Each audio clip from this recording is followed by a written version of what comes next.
राधे राधे दोस्तों। कैसे हैं आप सब। आज की कहानी है सबसे ज्यादा घाव तो जुबान ही देती है। बहू माफी मांगने से तुम कोई छोटी तो नहीं हो जाओगी, उल्टे रिश्ते टूटने से बच जाएंगे। समझा करो बात को। एक औरत को इतनी भी स्वाभिमान की बिगुल नहीं बजानी चाहिए। सास अपनी बहू रजनी को समझाते हुए बोली, मम्मी जी, मैं गलत नहीं हूँ, आपको भी लगता है कि मेरी ही गलती है। आखिर कब तक सबको खुश रखने के लिए बिना गलतियों की माफी मांगती रहूंगी। रजनी ने कहा, बहू अब तुम तो अपनी जेठानी का स्वभाव तो जानती ही हो। बड़ी बहू को अपने अमीर मायके का घमंड भी है, और फिर उसका पति भी ज्यादा ही कमाता है, इसलिए छोटी छोटी बातों को पकड़ लेती है। पर वो दिल की बुरी नहीं है। सास जेठानी की तरफदारी करते हुए बोली, मम्मी जी, अगर भाभी जी अमीर घर की हैं तो मैं क्या करूं। अमीर घर की हैं तो वो कुछ भी बोलेगी, जब चाहे जहाँ चाहे मेरी इज्जत उतार देंगी, और मैं चुपचाप बर्दाश्त करती रहूंगी। इस बार चाहे कुछ भी हो जाए, मैं नहीं झुकूंगी। कहकर रजनी अंदर कमरे में जाने लगी। भाभी, भगवान के लिए आप तो समझो। बड़ी भाभी सिर्फ जबान की तेज है, पर दिल की बुरी नहीं है। देखो कितनी आराम से उन्होंने परिवार को संभाल रखा है।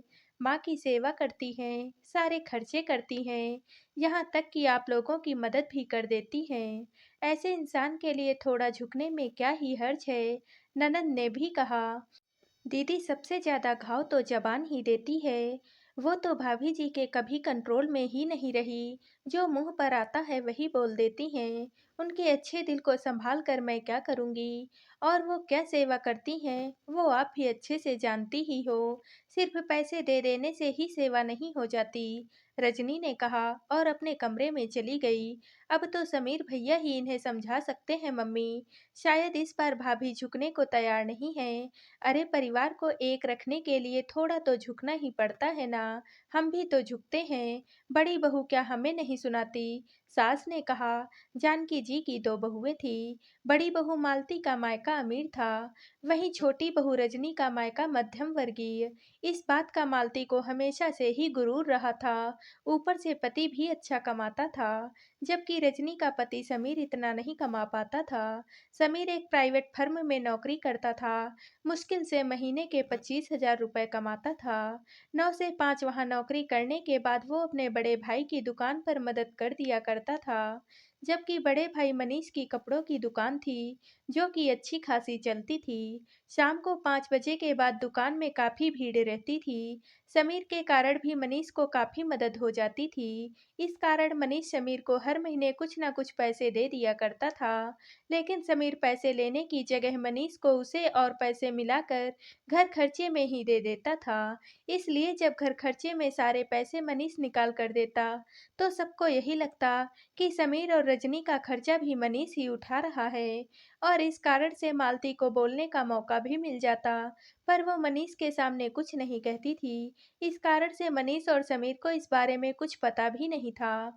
रजनी भी समीर से ज्यादा कुछ नहीं कहती, बस चुपचाप रोकर रह जाती थी।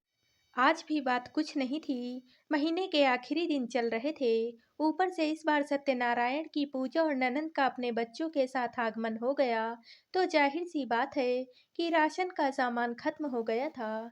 अब सामान हमेशा मालती ही मंगाती थी, इसलिए रजनी ने मालती से जाकर कहा, भाभी जी रसोई में राशन का सामान खत्म हो गया है, तो आप राशन का सामान मंगा दीजिए ताकि मैं खाना बना दूं। अरे इतनी जल्दी राशन कैसे खत्म हो गया, अभी तो महीना भी खत्म नहीं हुआ। मालती ने उल्टा सवाल कर दिया। भाभी इस बार सत्यनारायण की पूजा हुई थी, फिर मैं भी मेरे बच्चों के साथ आई हुई हूँ, तो राशन तो उठेगा ही ना। ननंद ने कहा। उस वक्त तो मालती ने कुछ नहीं कहा और राशन मंगा लिया, लेकिन राशन आने के बाद उसे रसोई में रजनी के पास ले जाकर रखते हुए बोली, अब कम से कम ध्यान से इस्तेमाल करना, मुफ्त में नहीं आता है ये सामान। एक तो पैसे कोई देता नहीं है, सबको मुफ्त में खाने की आदत पड़ी हुई है। ऊपर से सामान भी। सुनकर रजनी को बिल्कुल भी अच्छा नहीं लगा। उसने उसी समय पलट कर कहा, ऊपर से सामान भी क्या भाभी जी? आप कहना क्या चाहती हैं, खुलकर कहिए। मैं अकेले तो नहीं खाती हूँ ना घर में। देखो रजनी, मेरा मुंह मत खुलवाओ। आखिर बर्दाश्त की भी एक हद होती है। नहीं भाभी जी, आप खुलकर कहिए, क्या बर्दाश्त कर रही हैं आप? जरा मैं भी तो जानूं। यही कि राशन का सामान इतनी जल्दी खत्म कैसे हो जाता है? गरीब घर की हो ना, कहीं हमसे छुपा छुपा कर अपने मायके तो नहीं भेज रही हो? बस भाभी जी, कुछ भी कहे जा रही हैं आप। जो मुंह में आ रहा है बस बोलने से मतलब रहता है आपको। आपका मायका अमीर है तो अपने घर में है। खबरदार जो मेरे मायके के लिए कुछ भी कहा तो। बस इसी बात का मालती ने बतंगड़ बना दिया। लेकिन इस बार रजनी झुकने को तैयार ही नहीं थी। वो भी बराबर जवाब दिए जा रही थी। इसलिए मालती मुंह फुलाकर अपने कमरे में जाकर इस जिद के साथ बैठ गई कि अब चाहे कुछ भी हो जाए, रजनी को उसके पैर छूकर माफी मांगनी ही पड़ेगी, नहीं तो वो अलग हो जाएगी। मालती तो मानने वाली नहीं थी, इसलिए सास और ननंद रजनी को माफी मांगने के लिए कह रही थी। शाम को जब मनीष और समीर घर आए तो घर का माहौल बड़ा बोझिल सा था। जब उन्होंने पूछा तो मालती रोते हुए अपने कमरे से आई और आधी अधूरी बातें कह सुनाई। सुनकर दोनों ही सकते में आ गए। तब समीर ने रजनी को बाहर बुलाया और उससे पूछा, रजनी क्या बात है? तुमने आज भाभी को पलट कर जवाब दिया? क्यों? भाभी जी ने आपको बताया कि मैंने पलट कर जवाब दिया, पर क्यों दिया है ये नहीं बताया आपको। रजनी भाभी हमसे बड़ी हैं, अगर वो कुछ कह देती हैं तो दिल पर मत लिया करो। क्यों दिल पर ना लूं? आपकी भाभी मुझ पर चोरी का इल्जाम लगा रही हैं। कह रही हैं कि मैं यहाँ से सामान चुरा कर अपने मायके को भेज देती हूँ। आपकी भाभी का मायका अमीर है, तो क्या मेरे मायके वालों की भी इज्जत है। ऊपर से हमेशा ये एहसान जताया जाता है कि हमारा सारा खर्चा भी यही लोग उठा रहे हैं। हाँ तो गलत क्या कहा मैंने? तुम्हारा और तुम्हारे पति का सारा खर्चा तो हम ही उठाते हैं ना। कभी देखा भी है समीर को घर में पैसे देते हुए? मालती बीच में ही तुनकते हुए बोली, एक मिनट, तुम किस गलतफहमी में हो? और तुमको यह किसने कह दिया कि सारा खर्चा मैं अकेला उठाता हूँ? अचानक मनीष ने बीच में ही कहा, घर का खर्चा मैं और समीर दोनों मिलकर उठाते हैं। वो दुकान पर ही मुझे पैसे दे देता है और फिर मैं वो पैसे लाकर तुमको देता हूँ। तो तुम्हें ये गलतफहमी हो गई कि सारा खर्चा मैं उठा रहा हूँ। और दूसरी बात, रजनी तुमसे माफी क्यों मांगेगी? तुम उस पर चोरी का इल्जाम लगा रही हो और फिर मुंह फुलाकर खुद तुम ही बैठ रही हो। माफी तो तुम्हें मांगनी चाहिए। आखिर मनीष की बात सुनकर मालती की बोलती बंद हो गई। पर वो इतनी आसानी से माफी मांग ले, ऐसी तो थी ही नहीं। इसलिए मुंह फुलाकर अपने कमरे में जाकर बैठ गई। लेकिन इस बार रजनी भी झुकने के लिए बिल्कुल भी तैयार नहीं थी और उसने भी तय कर लिया था कि मालती को सबक सिखा कर रहेगी। उसने साफ साफ समीर से बोल दिया, समीर मुझे कुछ नहीं पता, हम दोनों ही इस घर की बहू हैं, तो दोनों के हक और फर्ज बराबर के होने चाहिए, ना कि एक महारानी बनकर बैठी रहे और अपने अमीर मायके का रौब दिखाती रहे और दूसरे दिन भर घर में सारे काम करती रहे, घर खर्चे में भी बराबर का योगदान दे और उसके बाद भी उसकी जली कटी बातें सुनकर उससे दब कर रहे। अब आगे यह सब कुछ नहीं चलने वाला है।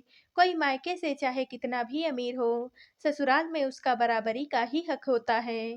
तो आज से मैं अकेले इस घर के सारे काम करने वाली नहीं हूँ। सारे काम दोनों बहुओं में बराबर बराबर बटेंगे, नहीं तो यह घर बराबर बराबर बटेगा।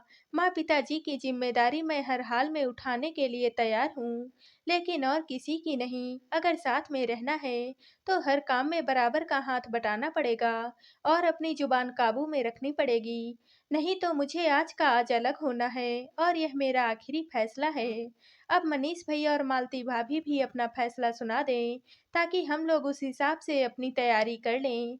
और अगर उधर से कोई जवाब नहीं आता है, तो कल से मैं अपनी रसोई अलग कर रही हूँ और अपने परिवार का खर्चा और राशन पानी मैं खुद ही देख लूंगी।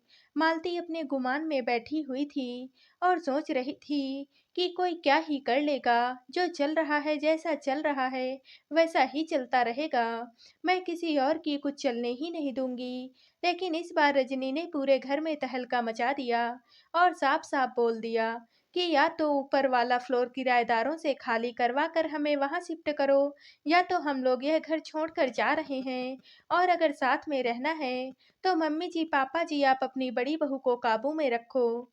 सास ससुर को बहुत अच्छे से पता था कि बड़ी बहू मालती किसी भी कीमत पर झुकने वाली नहीं है, और अगर रजनी और समीर उस घर से चले गए तो उन्हें एक कप चाय मिलनी भी मुश्किल हो जाएगी, क्योंकि चाहे कुछ भी हो जाए, रजनी सास ससुर की सेवा में कभी भी कोई कमी नहीं छोड़ती। और अगर वह लोग चले जाएंगे तो उन्हें जरूर अपने साथ चलने के लिए कहेंगे। लेकिन यह सास ससुर का खुद का बनाया हुआ घर है, वह अपना घर छोड़कर क्यों जाएंगे। और उम्र के इस पड़ाव में खुद से रसोई घर संभालना रजनी के सास के बस की बात नहीं थी। और उन्हें भी बहुत अच्छे से पता था कि मालती को कोई भी फर्क नहीं पड़ेगा, वह अड़ियल की तरह इस घर में रहेगी और कोई काम भी नहीं करेगी, और सास के ऊपर सारा काम आ जाएगा। इसलिए सासू माँ ने रजनी से बोला, बेटा कुछ दिन सब्र कर ले मेरी बात मानकर, क्योंकि किराएदारों को एकाएक बोलकर मकान खाली नहीं करवाया जा सकता है। मैं उन्हें आज बोल देती हूँ कि महीने भर के अंदर मकान खाली कर दें। महीने भर तू जैसे तैसे करके गुजार ले, फिर तू ऊपर वाले फ्लोर पर शिफ्ट हो जाना। तू इस घर की बहू है और तेरा भी इस घर में बराबर का हक है। मैं भी समझ रही हूँ कि बुढ़ापे में हमारी सेवा कौन करने वाला है, इसलिए अब मैं बड़ी बहू की गलत कामों में उसका बिल्कुल भी साथ नहीं देने वाली। हम दोनों को तुम्हारी जरूरत है। हमारे जीते जी हमारे किसी बच्चे को यह घर छोड़कर जाने की जरूरत नहीं है। आज से मैं बंटवारा करती हूँ, ऊपर का फ्लोर तुम्हारा रहेगा और नीचे का फ्लोर मनीष और मालती का। और हमारा कमरा क्योंकि नीचे ही है, तो जब तक हम जीवित हैं अब अपने कमरे में ही रहेंगे, और हम अपना कमरा किसी भी कीमत पर नहीं छोड़ने वाले हैं। जिसे जो भी सोचना है वो सोचे। रजनी को जब सासू माँ ने आश्वस्त कर दिया तो वह 1 महीने के लिए रुकने को तैयार हो गई, लेकिन इस शर्त पर कि 1 महीना में वह मालती और उसके परिवार के लिए कोई काम नहीं करने वाली है। रजनी रसोई में काम करती थी, लेकिन खाना सिर्फ अपने परिवार और सास-ससुर के लिए ही बनाती थी। 1-2 दिन तो मालती ने अपने परिवार के लिए खाना बनाया। उसके बाद उसे भी समझ में आ चुका था कि उसकी अकड़ ने उसे बुरी तरह से फंसा दिया है, क्योंकि उसके बस का था ही नहीं कुछ काम कर पाना। रजनी अब चुन-चुन कर सिर्फ अपने परिवार से संबंधित काम करती थी। यह तो उसका बड़प्पन था कि सास-ससुर की सारी जिम्मेदारी उसने अभी भी ले रखी थी, नहीं तो मालती की औकात पता चल जाती। 1 महीने के बाद किराएदार ने मकान भी खाली कर दिया और रजनी अपने परिवार के साथ ऊपर के फ्लोर पर शिफ्ट हो गई। दोनों भाइयों को पता था कि गलती किसकी है, इसलिए किसी ने कुछ भी नहीं बोला और उनका आपस में पहले जैसा ही व्यवहार बना रहा। पर देवरानी जेठानी की बोलचाल हमेशा के लिए बंद हो गई। मालती अभी भी यही चाहती थी कि मनीष समीर को दुकान के काम से हटा दे, लेकिन मनीष को पता था कि समीर ने दुकान को किस तरह से संभाल रखा है और वह किसी और पर भरोसा भी नहीं कर सकता। इसलिए उसने साफ साफ मालती को बोल दिया था कि बिजनेस के मामले में वह अपना दिमाग ना लगाए, और अब समीर को जो पैसे मनीष दुकान में काम करने के लिए देता था, वह पैसे मनीष लाकर रजनी के हाथ में रखता था, जिससे वह घर खर्च चलाती थी। मालती की सारी अकड़ अब जा चुकी थी। तो दोस्तों, आप सबको ये कहानी कैसी लगी कमेंट करके ज़रूर बताइएगा, और वीडियो को लाइक व शेयर कीजिएगा। दोस्तों, अगर आप इस चैनल पर नए हैं और अब तक आपने हमारे चैनल को सब्सक्राइब नहीं किया है, तो प्लीज़ और कहानियों से जुड़ने के लिए हमारे चैनल को सब्सक्राइब कर लीजिएगा। कल मिलते हैं एक और नई कहानी के साथ। आप सभी का बहुत बहुत धन्यवाद।